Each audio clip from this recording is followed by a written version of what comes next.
Hello there, this is Mitch Goldberg. You're watching Be the Boss of Your Money. Just getting started over here. Thank you so much for joining me. Just operating all the controls. I love going live. I love bringing you some personal finance, education, investing, business strategy, understanding your credit report. There's so much that goes on here. You should tune in every day. I'm telling you, tune in every day. I'm always coming up with new things to talk about, and I'm always coming up with ways to take old things and make them more relevant or more, more, more, more understandable. I think that's really clutch to do that. Today's topic is knowing when to sell. Should you sell? Should you take profits?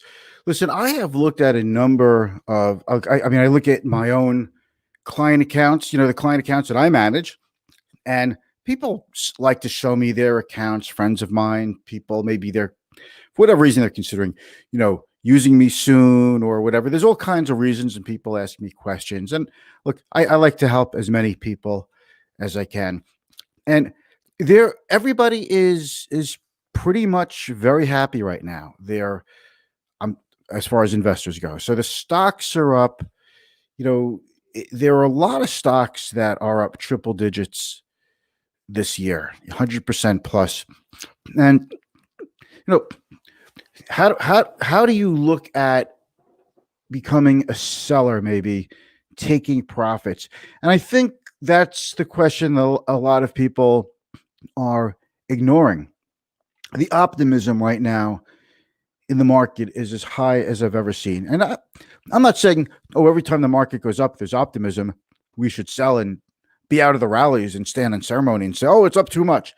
That's not the point. I'm a long-term holder, and the clientele I serve are pretty much, long-term, not pretty much, they are long-term holders. We're long-term holders. I've got clients in stocks for years and years and years in the same stocks, and they've done extraordinarily well on those. And but every now and then it's time to maybe make a change, make a move.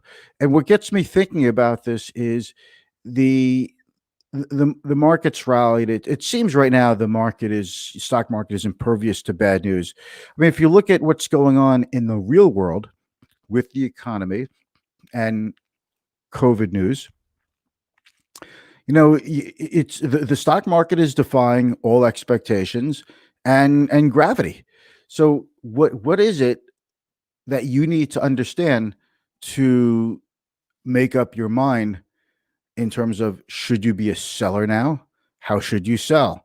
So that's what we're going to talk about. And I just want you to know that when I do these lives, it's not like I have time to sit here all day and decide what I'm going to talk about and write about. It's just, I hit the button, I go live, boom, and that's it. We're done. I make sometimes a couple of screens, but basically I prefer to go live because I get into a conversation with you, as if you called me up on the phone right now randomly and we were just going to have a quick conversation. That's how I do this. And that's what we're going to do. We're going to have a conversation. And I talk to you like I'm talking to any friend. I want you to participate. If you're watching this in the live, welcome. Ask me questions in the comments. That's the best part. If you're watching in the replay, certainly welcome to you as well. Thank you. And ask me your questions in the comments. I already see a couple of comments out there, so we are going to get in there. I'm just going to show the first one right now because this is, you are clutch, Mitch. Thank you very much, Frank. There's someone who's been paying attention. Thank you. Because this is clutch. I should put that on like a t-shirt, clutch. Jerry's out there. Good afternoon to you as well, Jerry. Thank you very much. So we're going to roll a quick intro. We're going to talk about the other half of the transaction that you need to know a boatload more about.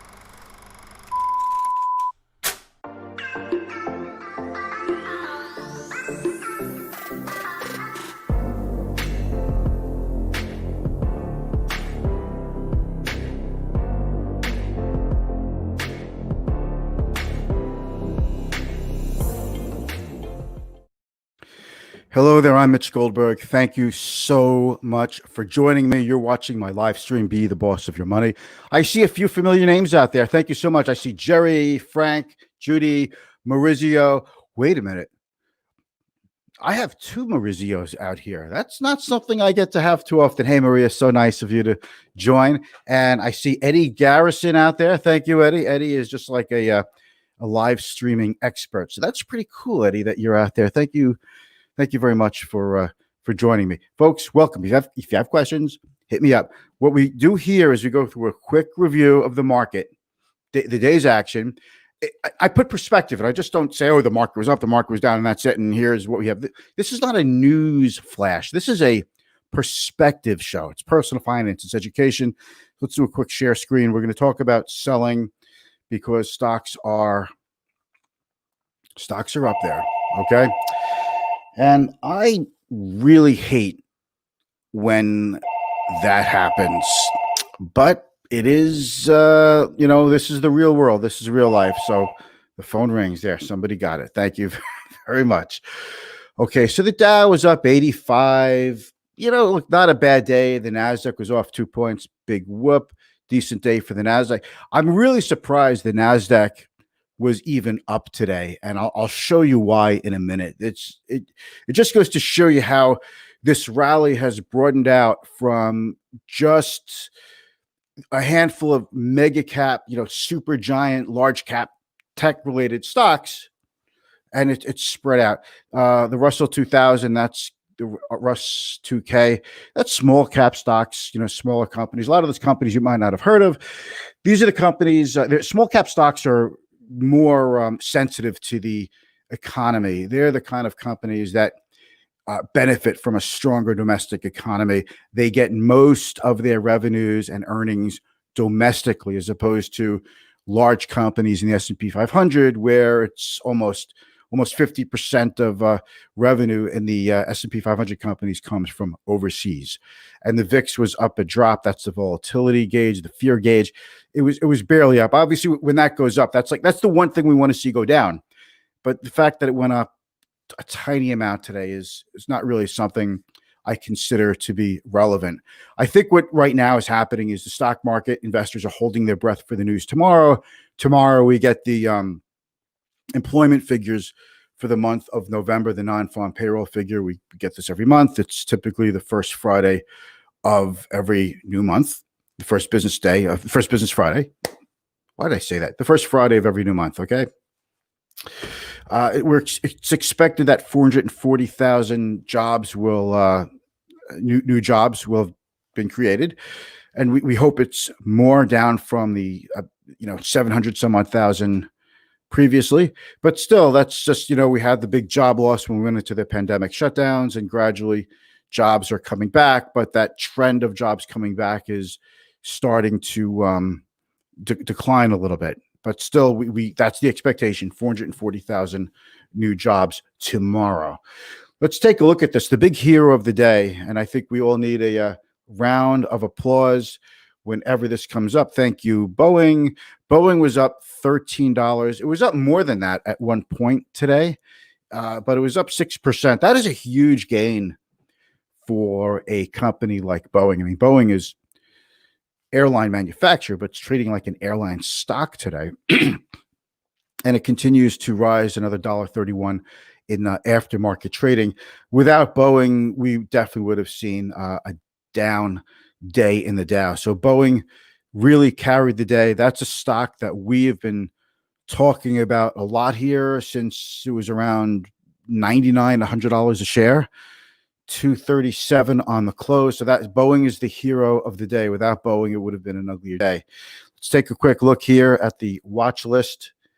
Okay. You take a look at the industrials, Boeing. Well, it's not quite the watch list I was looking for. Geez, up a little bit, dear. Okay. That's not the one I was looking for. Here it is. The reopening stocks. Okay. My reopening stocks list. Airlines were up. Carnival Cruise Lines, that's CCL, Norwegian Cruise Line, Royal Caribbean. You see Cinemark Holdings was off a little bit. It's such a bad company. I don't even know if it's worth keeping it in there. Planet Fitness, but Planet Fitness is almost at its year high. You see that 75 and change? Planet Fitness is 74. So Planet Fitness has gone from 23 to 75. Okay, the high on it's 88, but to 75, it's not far. And that's been a really good mover. Southwest Airlines closed at 47. That is, you know, that's been doing very well. And Marriott, all right, Marriott 132. These stocks have, Marriott was spent so much time in the 90s, and all of a sudden it's 132. So the reopening stocks, but juxtaposition that with, this is why I was so surprised that the Nasdaq was up today, because if you look at the super heavyweights, this is the big six. It's FANG M. So it's Facebook, Apple, Amazon, Netflix, Google, and Microsoft. They were down today, and down, fair amount. Listen, Facebook down almost 2%. Lots of states are thinking about suing Facebook now for monopoly practices. Apple is off just a touch. Amazon off a little. Netflix, Google. But, typically these stocks lead the market, especially the NASDAQ and the S&P 500. So the fact that they were all down and markets, the S&P was barely off today, NASDAQ was still up today, that's still a pretty positive sentiment. That shows you that investors are still optimistic about lots of other stocks, and the rallies broaden out. And here are the winning sectors. I find looking at this every day is a big help. These are the ETFs of the major 11 sectors of the economy. So energy, XLE, was the winner. Then real estate, consumer discretionary, industrials. We have staples here, but financials and tech was down. Okay, these are down. But the stocks that were up today, for the most part, are economically sensitive stocks. So the rotation is still alive. That move from the stay-at-home, work-from-home stocks and money going into the economically sensitive stocks, industrials, financials, building materials, consumer discretionary, energy. That trend is still there. In fact, energy was the winning sector of the day. All right, who else is out there? Hey, Phil. Hey, Phil, great to see you. Thank you. Thank you so much for joining. I appreciate you massively. Thank you. So let's talk about selling. All right, I just want to start by saying I rebalanced a lot of accounts today. This is typically around the time I do it, early December. And I don't want to wait till the last minute, till the very end of the year. So there's a couple of reasons why people could be holding off on selling, and maybe they just are so optimistic and they expect stocks to keep going up and up and up. I think over the long term, you're right in general. I can't say that goes for every individual stocks, but as an asset class, stocks generally do go up over time, historically.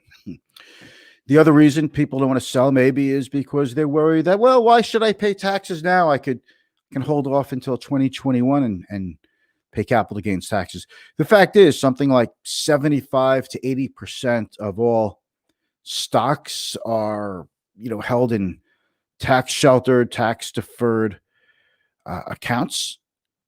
So I don't think that's really an issue. I don't think the calendar has as much to do with trading of stocks. Yes, I realize some people say sell in May and go away, or that typically from November to let's say March is the strongest excuse me, is the strongest time of the year for individual stocks. We could come up with all, these are all rules of thumb that work until you start to believe in them, and then they don't work, and then you start scratching your head thinking you need to get a new life and your whole existence is questioned. No? Is that too serious? Well, I'm like that. Okay, whatever. To each his own. So we want to talk about selling so we can buy stocks, and we're conditioned to buy. You buy this, you buy that. This is a buy, that's a buy. And generally speaking, when you are on, watching the media about investing, almost all of it is about buying. This is why when somebody is a bear, somebody who believes that things are about to fall apart, the economy is going to get worse, or stocks are going to take a tumble or a correction or a crash, they get a lot of attention because they're almost like such a rarity that when they come out, it's interesting. I'm starting to, I'm going to scare people. Thank you, Corey. Corey says you're going to scare people, Mitch. Well, maybe a little fear is a good thing. You should be a little afraid, right? It's like, when I go rollerblading, I wear a helmet. I'm a little afraid that I'll fall and get hurt. I know what you're thinking now. This guy rollerblades. Yes, rollerblading is still a thing. It's a bigger thing now, actually. It's a big thing. I hear. By the way, folks, I'm going to be joining Corey Keating and Ryan Stark on the MCO Advisors Show tomorrow morning. I'll be posting something about that on LinkedIn and Facebook later after the show. So if you want to check that, especially if you're a financial advisor, please tune in. We're going to talk about advisor strategy, marketing strategy. They'll probably ask me a lot of questions about going live, and we're going to talk about that. So join Corey, Ryan, and me tomorrow. Hey, Gary, always looking forward to your shows. Learn so much. Thank you. Very kind of you. It's a really nice compliment from you, Gary. Thank you very much, because I think you are very, very smart, and I always enjoy your insights, and I love our conversation. So that is really meaningful to me. Thank you. Hashtag confidence. Thank you, Corey. So other reasons, so all you hear is buying, and that's why when someone's a bear, they're all over the media. Like if I want to get on TV, I'll just say how bad things are going to be. The market's going to crash, when it's going to crash. Put all your money in gold, buy seeds, and because so few people are bearish. And I don't think the middle ground, being, even keeled is such a big popular topic either, maybe. So I want to talk to you about selling. And selling means a lot of things. I think most people, when you hear sell, they say, well, you sell a stock. And let's say you picked up Amazon and you've got a real huge gain in that. And someone says, sell. Where are you going to sell it? It doesn't mean you have to make an all or nothing decision. It doesn't mean you have to it doesn't mean you have to sell every last bit of Amazon. I'm not into all or nothing decisions. We either sell it all or we own it, but there's nothing in between.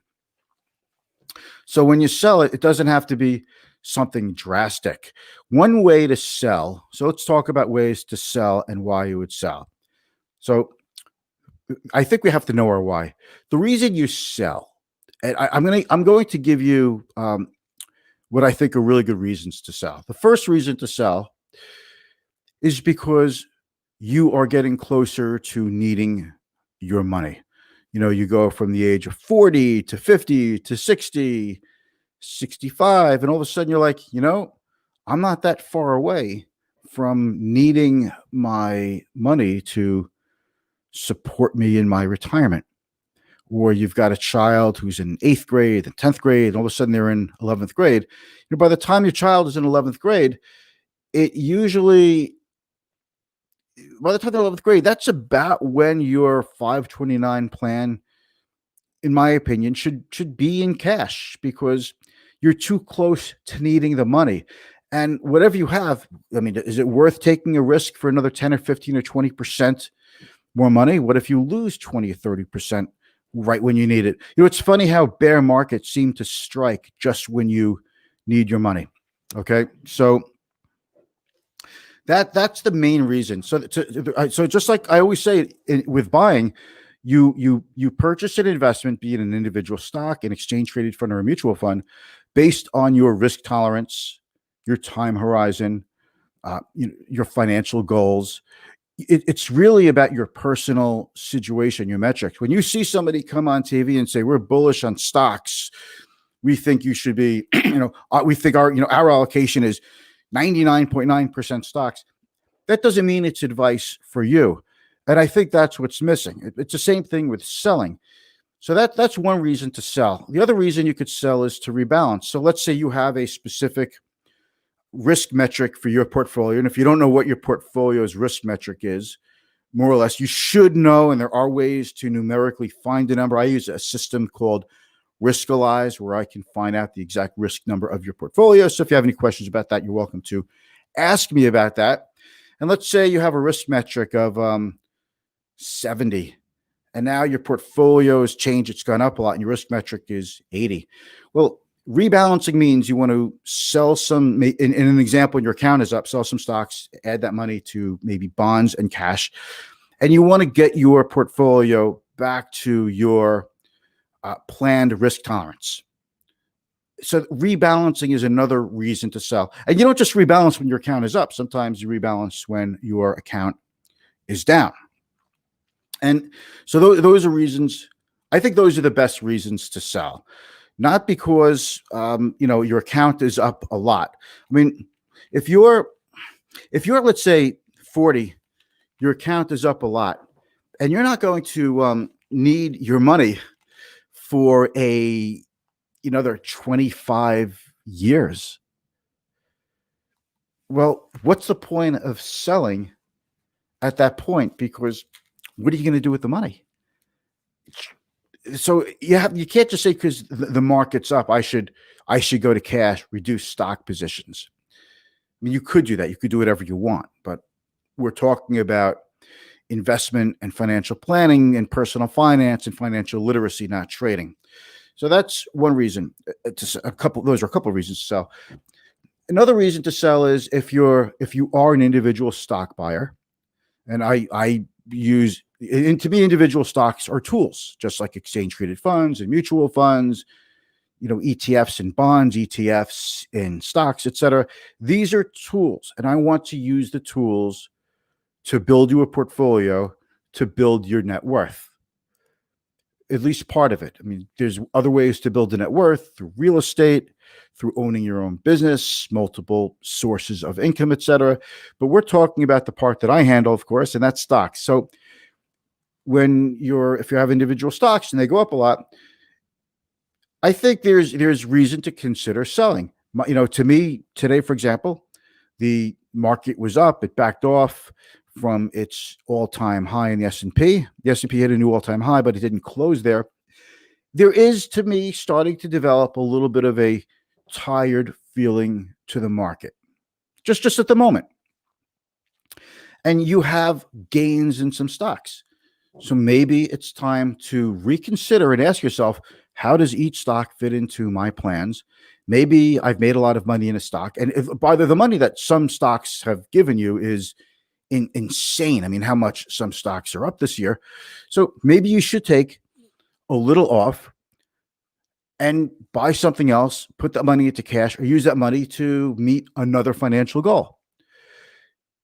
So there are two ways you could sell. You could just say, I'm going to sell 5 or 10 or 20% of a particular stock or an ETF, what have you. And another thing you could do is you could use limit orders. Let's say a stock goes from say Amazon, it's over 3,000. Okay. And it's you have Amazon from a low price and it goes up to, let's say, 3,200.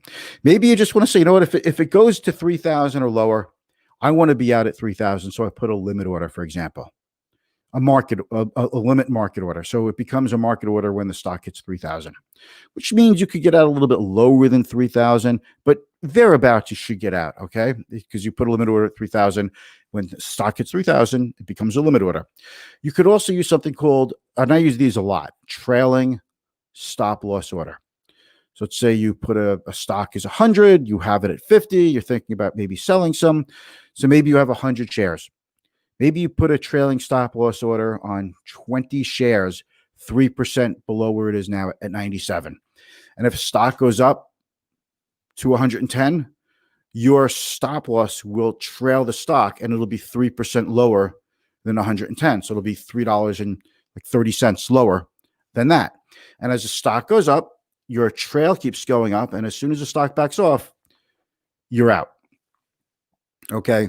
Depending on what kind of limit order it is. So that's a trailing stop order. And I do use those as well. And I think they are an incredibly helpful tool. And I think the best reason to use them is because they add a lot of discipline to your investing. A lot of people say, oh, next time that stock gets up to a certain price or when a stock goes up to a certain price, I'll take some profits.